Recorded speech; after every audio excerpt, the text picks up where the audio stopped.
बातमीपत्रामध्ये आता पाहणार आहोत सकाळच्या महत्त्वाच्या 100 बातम्या अतिशय वेगवान स्वरूपात सुरुवात करूया। मंत्रालयातील गर्दी कमी करण्यासाठी अधिकारी आणि कर्मचारी तसेच पत्रकारांना चेहरा पडताळणी यंत्रणेद्वारे प्रवेश बंधनकारक करण्यात आलेले आहे। मात्र गर्दी काही कमी झाली नाहीये। आता हे प्रवेश पत्र देखील देणं बंद करण्यात येणार आहे। 15 ऑगस्ट पासून डीजी प्रवेश ॲपवर नोंद करणाऱ्यांनाच मंत्रालयामध्ये प्रवेश करता येणार आहे। भरत गोगावलेंना 15 ऑगस्टला झेंडावंदनाचा मान द्यावा ही आमची मागणी आहेच, पण रायगडचे पालकमंत्रीपद भरत गोगावले यांच्या रूपानं शिवसेनेला मिळालं हवं याचा पुनरुच्चार कर्जतचे आमदार महेंद्र थोरवे यांनी केलाय। कर्जतमध्ये आयोजित कार्यक्रमानंतर ते बोलत होते। गणेशोत्सवामध्ये मूर्ती विसर्जनाच्या व्यवस्थेचा दर्जा वाढवण्यासाठी पिंपरी चिंचवड महापालिकेनं कृत्रिम हौदांची संख्या 16 वरून 32 वर नेण्याचा निर्णय घेतलेला आहे। शाडू मातीच्या मूर्तीसाठी 16 नवीन कृत्रिम हौद उभारले जाणार आहेत। पीओपी मूर्तीसाठी स्वतंत्र हौदांची व्यवस्था केली जाणार आहे। मुंबई पोलीस दलात कार्यरत 100 पोलीस निरीक्षकांना रक्षाबंधनाचं गिफ्ट देत वरिष्ठ पोलीस निरीक्षकपदी बढती देण्यात आलेली आहे। सोबतच मुंबई पोलीस दलात पोलीस आणि सहाय्यक पोलीस आयुक्त विभाग स्तरावर मोठे फेरबदल करण्यात आले असून सहाय्यक पोलीस आयुक्तांसह वरिष्ठ पोलीस निरीक्षकांच्या बदल्या आणि नवीन नियुक्त्या केल्या आहेत। कोल्हापूर विमानतळावरून विमानांची उड्डाणं सुरू झालेली आहेत। आता देशातील 8 ठिकाणी विमानसेवा सुरू असून ती डिसेंबर अखेर 18 शहरात सुरू होणार आहे अशी माहिती खासदार धनंजय महाडिक यांनी दिलेली आहे। 7ही दिवस ही विमानसेवा सुरू व्हावी यासाठी प्रयत्न सुरू असल्याचं महाडिक म्हटले। मुंबई विमानतळावरील संगणकीय प्रणाली हँग झाल्याचा मोठा फटका उड्डाण करणाऱ्या विमानांना बसला। परिणामी अनेक विमानांना उड्डाण करण्यासाठी विलंब झाला। सुमारे पाऊण तासानं तांत्रिक समस्या दूर करण्यात यश आलं, मात्र सेवा सुरळीत होण्यास 3 तासांपेक्षा जास्त कालावधी लागला। वाशी रेल्वे स्थानकावर सुरू असलेल्या इलेक्ट्रॉनिक इंटरलिंकिंग या अत्याधुनिक सिग्नल प्रणालीच्या स्थापनेसाठी मध्य रेल्वेनं मोठ्या प्रमाणात लोकल सेवांमध्ये बदल केलेले आहेत। 5 ते 8 ऑगस्ट दरम्यान घेण्यात आलेल्या रात्रीचा ब्लॉक नंतर अंतिम टप्प्यातील कामासाठी आता 9 ऑगस्टच्या मध्यरात्रीपासून ते 10 ऑगस्टच्या सकाळपर्यंत तब्बल 10 तासांचा विशेष वाहतूक ब्लॉक घेण्यात आला। रेल्वेनं प्रवाशांसाठी एक खास योजना सुरू केलेली आहे। राऊंड ट्रिप पॅकेज स्कीम असं या योजनेचं नाव असून या अंतर्गत येणाऱ्या जाणाऱ्या प्रवास एकत्र बुक केल्यास परतीच्या तिकिटावर 20% सूट मिळणार आहे आणि सध्या ही योजना प्रायोगिक तत्वावर सुरू करण्यात आली आहे। पुणे महानगर परिवहन महामंडळाच्या मालकीच्या बस बंद पडल्यास देखभाल दुरुस्ती अभियंता आणि चालक यांची अर्ध्या दिवसाची वेतन कपात केली जाणार आहे। संचालक पंकज देवरे यांनी याबाबतचा आदेश दिलेला आहे। हा निर्णय पीएमपीच्या मालकीच्याच बससाठी घेण्यात आलेला असून ठेकेदारांच्या बसबाबत उल्लेख नसल्यानं कामगार संघटनेनं विरोध केला आहे। देशांतर्गत आणि परदेशातून हळद पूड आणि प्रक्रियायुक्त उत्पादनांची मागणी वाढलेली आहे। परिणामी देशातील एकूण लागवड यंदा 25% वाढून 3.60 लाख हेक्टरवर पोहोचण्याचा अंदाज आहे। सांगली साताऱ्यामध्ये लागवड कमी होऊन विदर्भ मराठवाड्यात वाढते आणि विदर्भ मराठवाडा हळदीचे नवे आगर म्हणून समोर येते। धारदार शस्त्रानं हल्ला करून दोघांची निर्घृण हत्या करण्यात आल्याची घटना भंडाऱ्यामध्ये घडलेली आहे। गेल्या काही दिवसांपासून 2 गटात अस्तित्वाची लढाई सुरू होती। परिसरात भीतीचं वातावरण होतं आणि पोलिसांकडून आता तपास सुरू आहे। सामाजिक न्याय विभागामार्फत विद्यार्थ्यांसाठी उच्च दर्जाची वसतिगृह उभारण्याचा महत्त्वाकांक्षी उपक्रम हाती घेण्यात आलाय। त्यानुसार राज्यभरात 120 ठिकाणी वसतिगृह उभारली जाणार असून यामुळे 25,000 विद्यार्थ्यांना निवासी सुविधा उपलब्ध होणार आहे आणि यासाठी शासनानं 1200 कोटी रुपयांची तरतूद केली असल्याचं सामाजिक न्यायमंत्री संजय शिरसाट यांनी सांगितलं।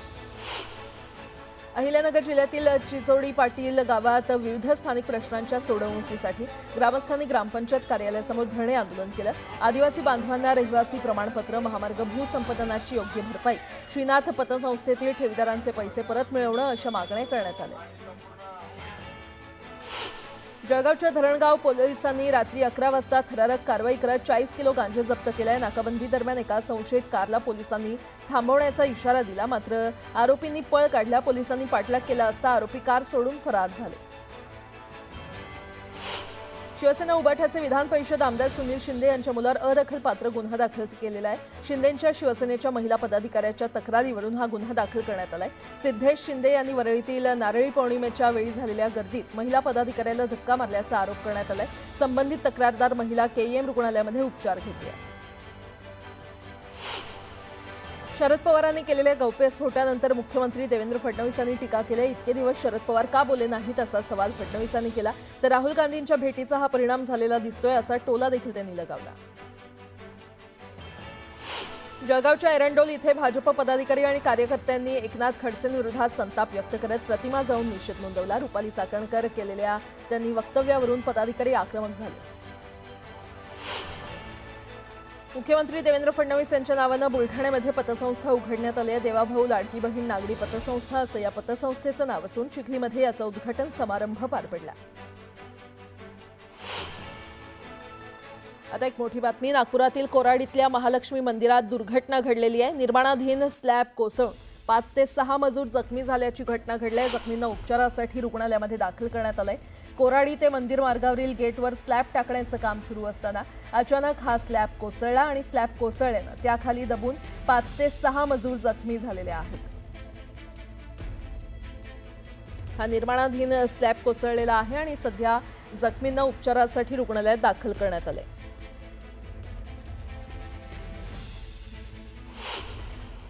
गडचिरोली नागपूर मार्गावरील काटली गावात गुरुवारी पहाटे रस्त्यावर व्यायाम करणाऱ्या 6 मुलांना अज्ञात ट्रकनं चिरडून घटनास्थळावरून पळ काढला होता। पोलिसांनी तब्बल 48 तासांनंतर ट्रक जप्त करत चालक आणि क्लिनरला छत्तीसगडमधून अटक करण्यात आली आहे। प्रवीण कोल्हे आणि सुनील श्रीराम मार्गाय अशी आरोपींची नावं असून त्यांना गोंदिया पोलिसांच्या ताब्यात देण्यात आले।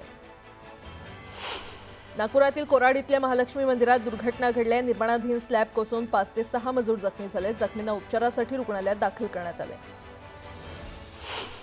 बुलढाणा जिल्ह्यामध्ये पावसाचा कहर पाहायला मिळाला। मुसळधार पावसामुळे सोनेशी जवळील पुलावर पाणी आलं। या पुलावरून जात असताना 2 दुचाकीस्वार वाहून जात होते। दरम्यान गावकऱ्यांनी आपला जीव धोक्यात घालून दोन्ही दुचाकीस्वारांना वाचवलं। बीडच्या माजलगाव तालुक्यामध्ये गेल्या 2 ते 3 दिवसांपासून जोरदार पाऊस सुरू आहे। पावसामुळे कापूस आणि सोयाबीन ही पिकं धोक्यात आलेली आहे। शेतात पाणी साचल्यामुळे पिकांचं मोठं नुकसान झालं। बीडमध्ये आणखी एक मारहाणीचा प्रकार उघडकीस आला। एका वृद्धाला तरुणाकडून बेदम मारहाण करत पोलिसांना आव्हान देण्यात आले। मारहाणीचा व्हिडिओ सध्या सोशल मीडियावर व्हायरल झाला असून अद्याप पोलीस ठाण्यात गुन्हा दाखल झालेला नाही। मनमाडजवळ पुणे इंदोर महामार्गावर धावत्या ओव्हरलोड ट्रकचा थरार पाहायला मिळाला। ट्रकमध्ये क्षमतेपेक्षा जास्त माल भरल्यानं भरधाव ट्रक उलटला। सुदैवानं यामध्ये जीवितहानी झाली नाही, मात्र ट्रक चालक किरकोळ जखमी झालाय।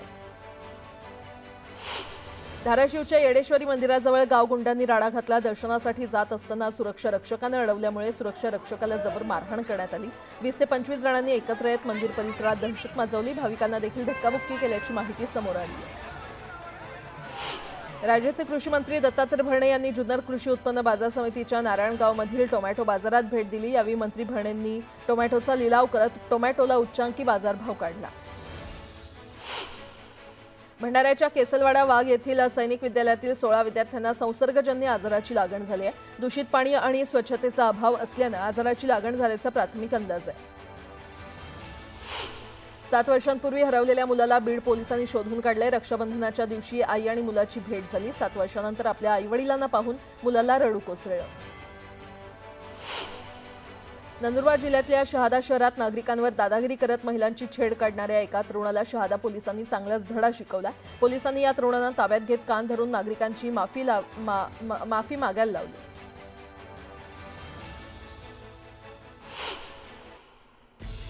आता एक मोठी बातमी। कोल्हापूरमधील अंबाबाई देवीच्या मूर्तीवर उद्यापासून संवर्धन प्रक्रिया राबवण्यात येणार आहे। सोमवार आणि मंगळवार असे 2 दिवस ही प्रक्रिया राबवण्यात येणार असल्यानं अंबाबाई मंदिरातील मूर्तीचं दर्शन बंद असणार आहे। पुरातत्व विभागाकडून ही संवर्धन प्रक्रिया राबवली जाणार आहे आणि त्यामुळे भाविकांना उत्सव मूर्तीचं दर्शन घेण्याचं आवाहन मंदिर प्रशासनानं केलेलं आहे।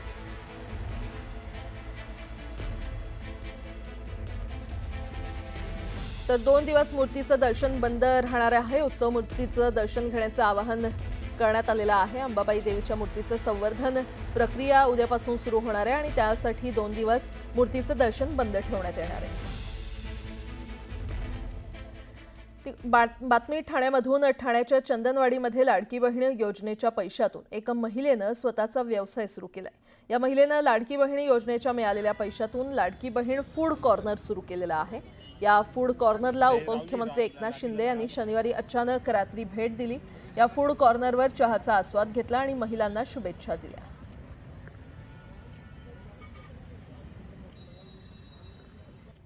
लाडकी बहीण योजनेच्या मिळालेल्या पैशातून ठाण्यातील एका गृहिणीने लाडकी बहीण फूड स्टॉल सुरू केलेला आहे, ज्याला आता थोड्या वेळापूर्वीच उपमुख्यमंत्री एकनाथ शिंदे यांनी सुद्धा भेट दिलेली. आपण जर पाहिलं तर लक्षवेधी अशा प्रकारचा हा लाडकी बहीण फूड कॉर्नर जो आहे तो ठाण्यातील पाचपकाडी परिसरामध्ये पाहायला मिळतो. खरं तर महिलांच्या हाताला रोजगार उपलब्ध व्हावा ह्या हेतूने उपमुख्यमंत्री एकनाथ शिंदे यांनी हा स्टॉल सुरू केला होता, ज्यांच्या माध्यमातून हा स्टॉल सुरू करण्यात आलेला आहे. असं माझ्यासोबत बोलण्यासाठी त्या लाडकी बहीण योजनेच्या लाभार्थी आहेत. मॅडम, सर्वप्रथम काय सांगाल, कशी ही संकल्पना आपल्याला सुचली? लाडक्या बहीण योजनेच्या मिळालेल्या पैशातून आपण हा खरं तर स्टॉल सुरू केलेला आहे, काय सांगाल? आपलं नाव सांगा.